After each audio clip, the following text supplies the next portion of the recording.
So, today's topic, we're going to talk about charity versus development, some ethical considerations. And when Stan, if you look at your CME program guide there, you'll notice mine, there's a little ethics bar behind the talk today. And when Stan asked me to talk about ethics, my first reaction is, don't you want to hear about some weird Angolan pathology that I've seen? He's like, no, I think ethics is the right topic.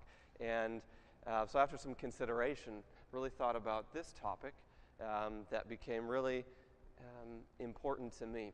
And I think it was really highlighted. Last night, I was feeling very self-conscious about speaking at the same conference as Dr. Alan Foster. And a comment that you made really highlighted what I want to talk about here a little bit.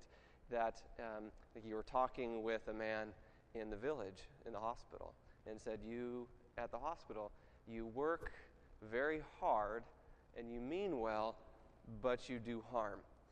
And so that's what we're going to talk a little bit about today. And by way of sort of introduction, I'm not an ethicist, I'm not a sociologist, don't even have MPH behind my name. I have some hard-learned experience in 3 years running an eye hospital in Angola, and some successes and failures along the way, trying to serve the poor. And I think the majority of you are here in this room who are interested in missions work. It really has a lot to do with the calling that you felt on your life through the person of Jesus Christ and so the words of the gospel. When you read things, in Matthew 25:31, whatever you did for one of the least of these brothers and sisters of mine, you did for me. And in 1 John 3:16-18, we should love with actions and truth, not just words. So trying to go and be the hands and feet of Jesus Christ to a hurting and dying world, and in our particular interest, blind world, like that was a really deep calling and something that propelled me to go to Africa. But how do we do it? How do we effectively reach people in our world? Are there specific ways or strategies that are better than others? And as we make personal choices for our own life and how we want to serve, I think there's some things that we ought to keep in mind in terms of ways that we can serve and be very helpful, and other ways that sometimes we can be somewhat harmful. And some of that harm that we do comes from a definition of poverty that maybe is wrong. This talk is going to talk some about ophthalmology and development work, but just really as a whole, how we work together as a Christian community to meet needs in our world. And when we define poverty, if you ask any person, if you walk out of this hotel today and you ask someone on the street, what is poverty? They're going to tell you something about, lack of money, lack of resources, poor health conditions. That definition may be different if you ask someone who actually lives in poverty, and they may probably give some definition about, I don't have enough money, but there's lack of dignity in regards to poverty. There's shame, hopelessness, feelings of inferiority to people. These are relational problems, people relating to one another, to other people. And poverty alleviation ought not simply be about redistribution of wealth. It ought to be about restoring relationships between individuals and people and individuals and God. So specifically, charity and development. My interest in this topic really probably started when I was in Angola, and we're having a large meeting with at the time, our largest donor, CBM. They were visiting our project, and there was a very bold statement that was made by the program director for Southern Africa at the time, said, CBM is done with charity work. I was like, what are you talking about? CBM has been for 100 years. That's what you do. What is it going to become? A for-profit enterprise. And so through the discussions we had, really started to formulate an idea, the difference between charity as a virtue, as a personal virtue, and charity as a poverty alleviation strategy. Right? And so that's kind of how, when we use this word charity, that's where we're going to use it today. It's not about a personal virtue of charity, it's poverty alleviation. So if you look at it in broad strokes in terms of charity and development, charity is something we do for other people. Something is being done for the poor people. We're working to improve conditions. It's an old analogy, but a good one, about giving a man a fish. Someone is hungry, say, here's a fish, be fed for a day. And in crisis situation, a charity model is going to be very event-oriented. We're going to go and do this thing for this people group, whether that be a homeless population in your urban American setting. Say, well, we are going to go open a food pantry for these poor homeless people, or whether that be something in the international field. We're addressing the needs by giving something, what we do for them kind of focus. Whereas development is really enabling others to do for themselves. We want to strengthen capacity and teaching a man how to fish, right? I mean, it's an old analogy, but extremely useful. We want to teach them to fish for themselves and do the things for themselves. It's relationship-oriented. So one of the potential harmful parts about charity is there is an automatic distinction between the charitable giver and the receiver. The charitable person who's giving is up here, and we're kind of lending a hand down to those below, whereas development is really trying to get people on even playing grounds so that relationally we're being restored together. And so, charitable aid, the ideal use for charitable aid, things like the Nepal earthquake relief, the initial response to Hurricane Katrina. I can think of very few things more noble than going and sifting through the rubble and trying to pull people out after hurricane or after the earthquake. That type of charitable, a disaster is there. We're going to help people who really cannot help themselves because they're in such crisis mode. The bleeding is just, there's an open wound that's bleeding, pouring out, and its charitable model is putting, a compress on that open wound and trying to stop the bleeding. This picture is a good-looking group of Angolan kids, and love this picture. I love kids, and you look here about these T-shirts, right? John probably knows about this, and anyone who's really been to Africa has seen this site. You walk down the street, hey, I'm in anywhere USA. Look at all these Chicago Cubs hats, all right? Everyone's wearing American products. Why is that? Well, they're handouts, all right? These are cast-offs, things that people don't want from the U.S. They're packed up in containers, and they're sent overseas, sometimes distributed for free en masse. Sometimes they're hoarded by some other distributors and then resell them on the markets there in Angola. These are handouts. These type of handouts have effects, right? You don't see very much Angolan clothing on the street. Why is that? Well, it takes too much time, energy, and money for an Angolan tailor to make lots of clothing objects for people when people can get them for free or very cheap because we're just giving our handouts away. The same thing with food distribution, etc. When things are given away for free, it hurts local economy. And this medical service delivery is not excluded from this. A friend of mine from Peru, Manuel, his father is an ophthalmologist in Peru, and he told me that he knew when his father knew when the American teams had arrived in Peru because his clinics would be empty. And so when the American guys came around to treat people there in Peru, the local doctors ran out of patients to see. So it was a big loss of income revenue. And there's this chronic handouts foster dependency. These same kids, when we arrived at this scene, they ran up to their hand extended, right? Anyone who has been to Africa or any really developing country knows this scene, right? And it's kind of charming to see a bunch of smiling kids running up to you asking for things. It's somewhat less charming when their mothers and fathers are coming up and doing the exact same thing to you, expecting handouts from the missionary, because that is the model that's been given so much that we're just going to come hand things out to them. And it's really, I think, disabling and crippling entire communities, people expecting handouts. And if we look at charity as a poverty alleviation strategy and sort of where it's at now, there's a great book. I recommend anyone read it who's interested in African and development issues.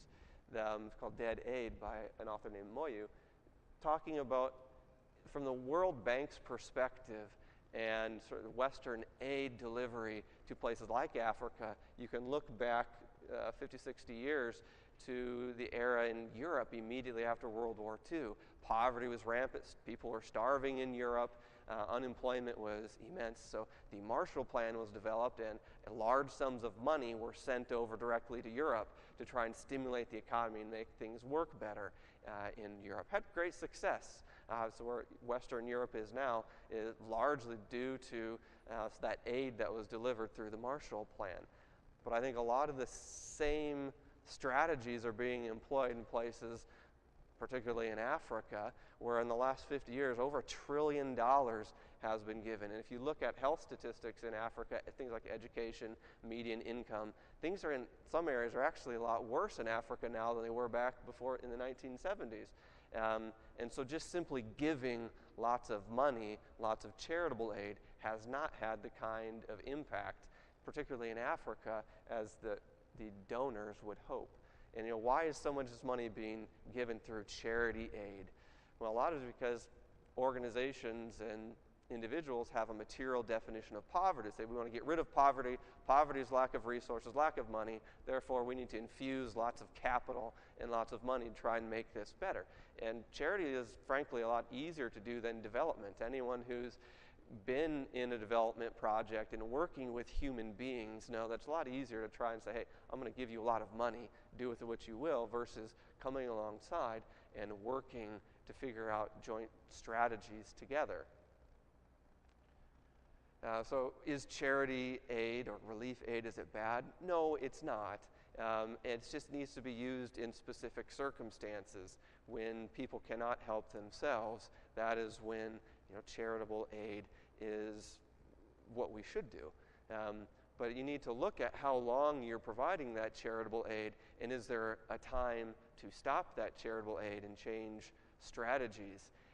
And so I think if charitable aid is delivered, it ought to be temporary and ought to have a goal of transitioning into development work. And this is true for medical work also, things in our local churches in terms of,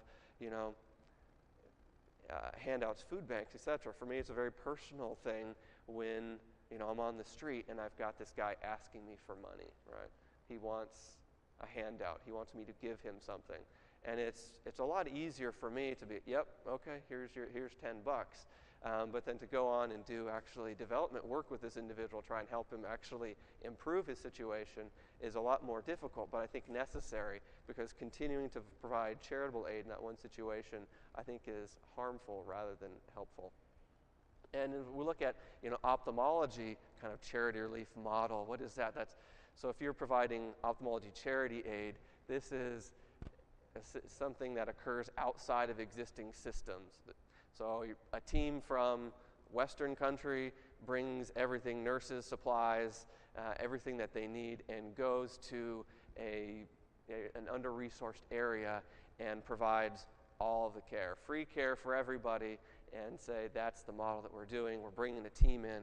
We're not going to really train nationals because, gosh, if I start training the national doctors, I'm not going to be able to do as many cataract surgeries in this one trip as I'd like to do. And look at this need. There's so many people here that need our services. I just don't have the time to train. It's a very short-sighted perspective on the matter, because if you can train individuals to do the same thing that you are doing, when you leave and go home from the trip, they are going to hopefully continue doing the services. Is going to be a much more sustainable solution. And in ophthalmology, development work is something that is identifying at-risk populations with the goal that the target population is being treated by the nationals of the same origin. If you look at this picture here, you see my two nurses, Benvindu and Samau. They've just taken the patch off of Papa Afonso here, and you see he's pointing, he's smiling. You see his two grandsons who came an awful long way along with him to try and help their blind grandfather. And you see that in this picture, my nurses are they're smiling, they're happy. The family is attributing a lot of the success of this project and of Afonso. They're attributing a lot of this to the nurses staff. And so this is a project that is really developing strength within the community. So there's community ownership that's along with this. These two nurses are a vital member of their community. And this development work is going to work at providing these sustainable solutions through skills transfer to local providers. I'm going to spend just a few minutes talking about the development project that I had the privilege of working at, Boa Vista project in Angola. And we had 35 nurses and technicians and one expatriate doctor. This is a program that I did not start, so I want to make that very clear. I came into a very good situation through some Swiss missionaries that had started this project in 1998. But it had a thriving partnership with 6 local church denominations. 65% of the budget for our project was covered by revenue generated from patient care. We charged about $100 for cataract surgery there.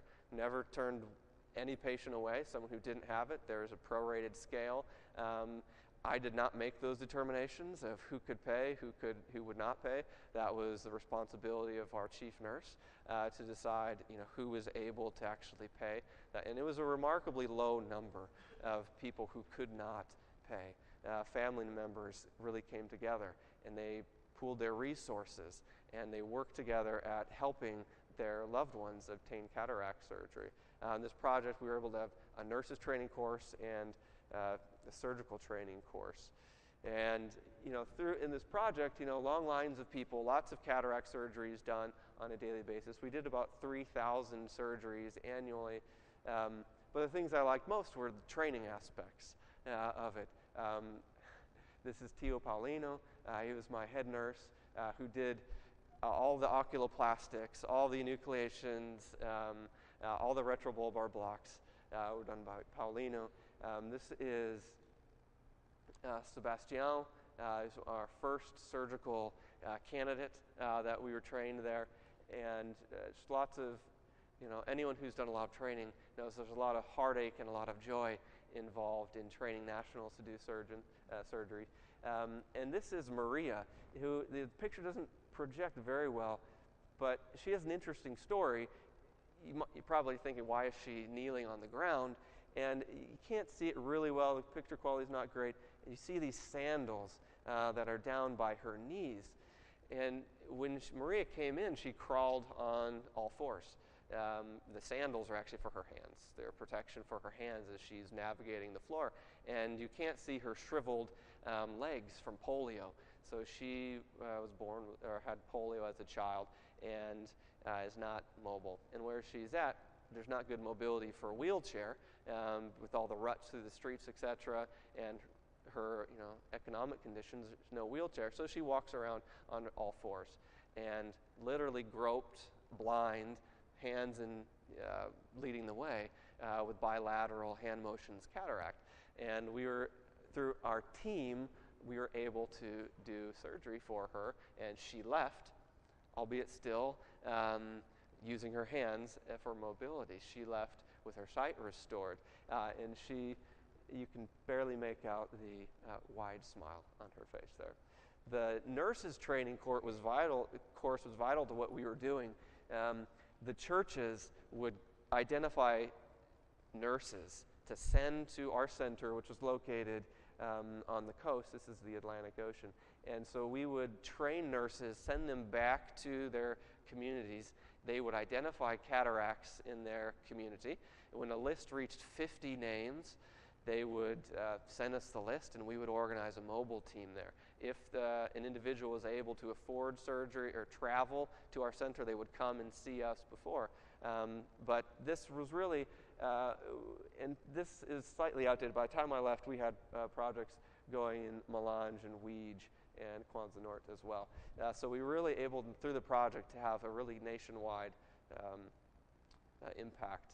But this is, I think you're going to get some more of this later on, some other presentations. Training of nationals to do cataract surgery was really the thing that kept me there. I went to Angola initially for a year, and a year became 2, and that became nearly 3, really because of the training really became a passion. But this, on the television monitor, you can tell this is an Angolan eye.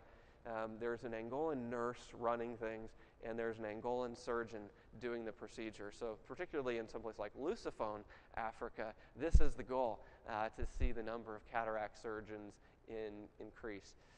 So in terms to each situation that we have in life, in terms of poverty alleviation, we can kind of apply either the charity or relief aid models or development strategies, and we really need to work at figuring out which strategy is best for each situation, because we can do some damage by consistently applying the wrong strategy to situations. I'm talking briefly, I know time's running short, but briefly about some pitfalls in development work. There's a story told by Miriam Adney, an anthropologist, about a Western man talking with his Angolan partner in a development project. And the African man is relating some difficulties. And it says, sometimes working with you Westerners is sort of like elephant dancing with mouse. And mouse and elephant were really good friends. All right, they decided one day that they would throw a party for everyone to come and enjoy themselves. So they worked together, they planned, and they coordinated this party. And on the night of the party, they got together, and Elephant was having a fabulous time, dancing away, enjoying the music, just going after it. And towards the end of the party, he started looking around for his friend Mouse. He said, "Where are you, Mouse?"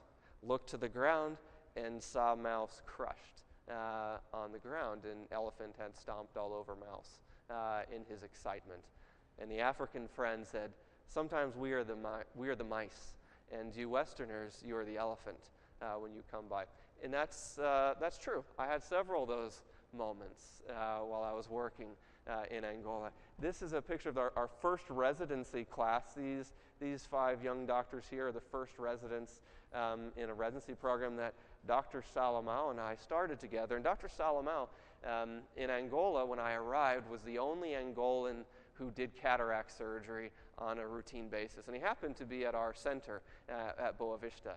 And so then I arrived, and I was the first really highly trained ophthalmologist who had arrived at this hospital. Previously, had been some general surgeons who had picked up cataract surgery, and a Brazilian guy. And now here I arrive, fresh out of Harvard from a cornea fellowship, just fired up about improving quality of cataract surgery. And so Dr. Salamao and I had a lot of conversations about improvement of outcomes. None of these conversations were invited from Dr. Salamao's perspective. I, as a medical director of the hospital, tried as gently as I could to try and show him how he could maybe stop those irises from prolapsing out of those M6 wounds and maybe lower the rate of aphakia after the cataract surgeries. At the same time, I'm fired up. I'm doing surgeries as best as I can there, and my outcomes are pretty good. Analysis of my numbers, I was hitting about more than 90% of my patients were seeing 20/60 or better uncorrected. My nurses, who were very intelligent, they started seeing this too. And they started saying, well, that white guy is doing pretty good for himself.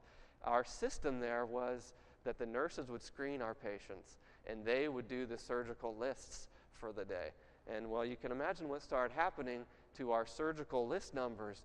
Of my surgical list started to becoming quite high, and Dr. Salamao's numbers became quite low. The nurses were unequally distributing that. At first, I was flattered and like, oh yes, this is a very young, arrogant doctor, thinking this is fantastic. They like what I'm doing. This is great. I started seeing a problem after a while. I unfortunately recognized that problem a little bit too late to save my relationship with Dr. Salamao, and he quit and said that it was no longer a good place for him to work. And so when I came to this hospital, when I came to Angola with the only Angolan doctor in the country doing cataract surgery, I really wanted to multiply the services. I had now subtracted services through my good intentions. And we can do this, unintentionally harm our national partners. When we move into situations unaware of the larger cultural context, we can be the elephant and we can stomp over our national partners. So this is a pitfall, something that you need to be really conscious about avoiding. Another pitfall, and this is some of the ethics here, when we go, and since my picture is here standing up on top of the mountain with my arms outstretched, I'll use me. When I go to an area for poverty alleviation or blindness prevention, I oftentimes have a skewed view of reality. And as Dr. Foster mentioned last night, I oftentimes feel that I am very needed, that I have been uniquely gifted to help people. And there's this concept of poverty of being. And a poverty of being is really a poverty of being in God's eyes of where we are. And we're all poor in spirit, rich, materially or poor materially. We all have some type of poverty internally within our spirit. And for those in the room who would fall into the rich category, which is everybody here in this room in terms of internationally, there's this subconscious air of superiority where you feel like, I've worked very hard. I've done a lot of things in my life to get where I am, so I am somehow special and unique, and probably really, if I'm honest, feel that I am more important than my poor national partners. And so when you're working together in development programs, you need to be aware of your own poverty of spirit in terms of some of the arrogance that wells up within us and some of the feelings that we have that we know how to make things right because we are somehow unique and special.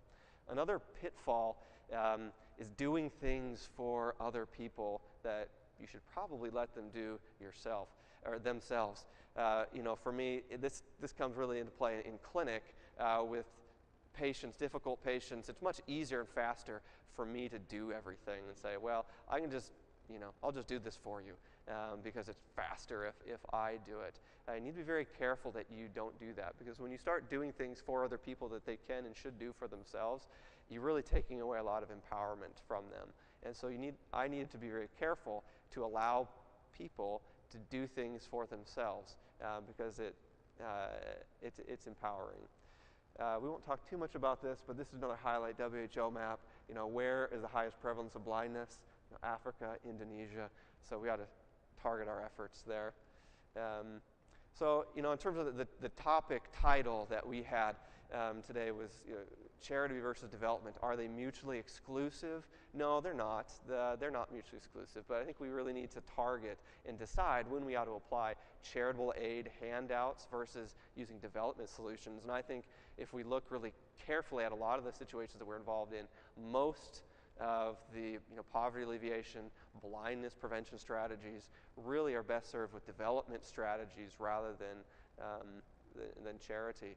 And but in terms of actually doing it, for a little while I was kind of a little bit crippled about making decisions about how to help people. I said, well, I don't want to hurt people by trying. It's like, well, it's important to try and give lots of grace to yourself and others because mistakes are certainly going to be made. But in the aspect, in the goal of poverty alleviation or blindness prevention, I got to remember it's fun. I like doing this. It's really a good time, and I think most of our patients will agree with us that this is a good time. So a lot of the thoughts behind this talk came from personal experience and through reading of literature. This is just a few books that I found to be really helpful in talking about this subject. Helpful both in the way I think about my future in global health initiatives and also the way I think about helping people within my own local church and community and trying to not hurt people or myself when I'm trying to help. So thanks a lot. I really appreciate your guys' attention. I look forward to talking to you more later on today.